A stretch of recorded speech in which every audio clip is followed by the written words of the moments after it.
अस्सलाम वालेकुम। Welcome to H A veterinary clinic. आज हम आपसे जो केस डिस्कस करने जा रहे हैं, फील्ड केसेस की एक कड़ी जो हमने स्टार्ट किया, उसका अगला केस सिनेरियो ये है कि फार्मर की सुबह सुबह कॉल आई।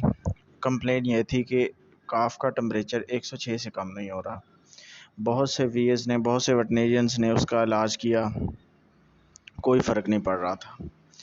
तो एच ए वेटरनरी क्लिनिक की टीम ने जब उसे विज़िट किया तो फ़िज़िकल एग्ज़ाम और तमाम चीज़ों को देखने के बाद ये तो टिपिकल केस था थ्लीरियोसिस का।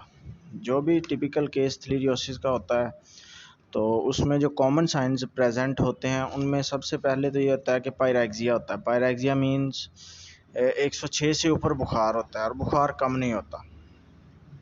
उसके बाद जनरलाइज लिम्फ नोड इनलार्जमेंट, जितने भी बॉडी में सुपरफिशियल लिम्फ नोड्स होते हैं, चाहे वो प्री स्कैपुलर हों, प्री फीमोरल हों, उन सब की इन्फ्लेमेशन हो जाती है, उन सब की सूजन हो जाती है, वो सूज जाते हैं।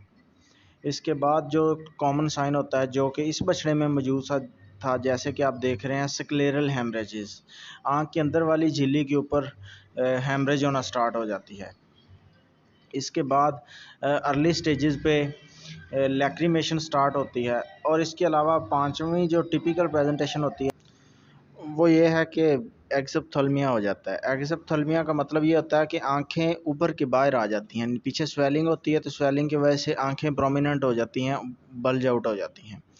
तो ये टिपिकल प्रेजेंटेशन है। इसके अलावा जो कंप्लेन, इसके अलावा जो साइंस आ सकते हैं उसमें ये भी है कि खांसी भी आ सकती है काफ को, डायरिया हो सकता है, डायरिया में ब्लड भी आ सकता है। तो ये सारी टिपिकल प्रेजेंटेशंस ऑफ थ्लीरिया की केस की हैं। तो हमने इसको मैनेज कैसे किया? अब ये फुली रिकवर्ड केस है तो मैनेजमेंट, सबसे इम्पोर्टेंट जो ड्रग है थ्लीरिया के केस में वो बिपारवाकोन है। बिपारवाकोन ड्रग ऑफ चॉइस माना जाता है थ्लीरिया के केस में। तो जो किताब कहती है कि 2.5 mg पर केजी के हिसाब से जब भी आपने थ्लीरिया के केस को ट्रीट करना है तो 2.5 mg पर केजी के हिसाब से यूज़ करनी होती है। तो इसी डोज रेट से हमने पारवान को यूज़ किया।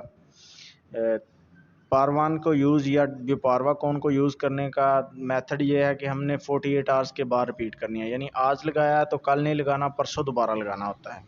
इसके साथ साथ हमने ऑक्सी को यूज़ करना होता है। ऑक्सी आप लॉन्ग एक्टिंग भी यूज़ कर सकते हैं और शॉर्ट एक्टिंग भी। अगर लॉन्ग एक्टिंग यूज़ करते हैं तो एक दिन का गैप देना होता है बिपारवाकोन की तरह, यानी आज लगाया तो कल नहीं लगाना, परसों लगाना है। और अगर ऑक्सी आप शॉर्ट एक्टिंग यूज़ करते हैं तो रोज़ाना 3 दिन के लिए यूज़ करना होता है।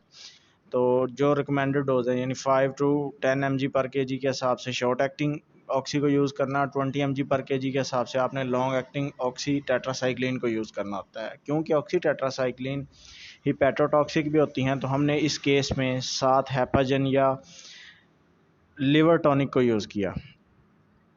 तो ये ऑप्शनल है, अगर सेहत ठीक है जानवर की, ज़्यादा मेडिसिन यूज़ नहीं हुई तो आप स्किप भी कर सकते हैं। इसके साथ साथ जो मोस्ट इम्पोर्टेंट और जो सबसे ज़रूरी चीज़ है वो ये है कि आपने इसके बुखार को कंट्रोल करना है। तो बुखार कंट्रोल करने वाली आपने मेडिसिन को यूज़ करना है जिन्हें एंटीपायरेटिक्स कहते हैं।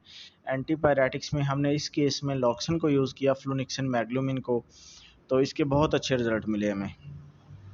तो इसके साथ साथ इसके अलावा जो हमने यूज़ किया वो था मल्टीविटामिन्स। मल्टीविटामिन्स में हमने एमिवाइकोम इंजेक्शन को यूज़ किया। तो अल्लाह के फजलो करम से ये केस फुली रिकवर्ड है। अब हम आपसे इसकी फुली रिकवर्ड केस की पिक्चर शो करते हैं। तो अब तक के लिए इतना ही। नेक्स्ट टाइम फिर मिलेंगे इंशाल्लाह एक अच्छे और न्यू केस के साथ। तब तक के लिए हमें इजाज़त दीजिए और हमारे चैनल को सब्सक्राइब कीजिए। Thank you. अल्लाह हाफ़िज़।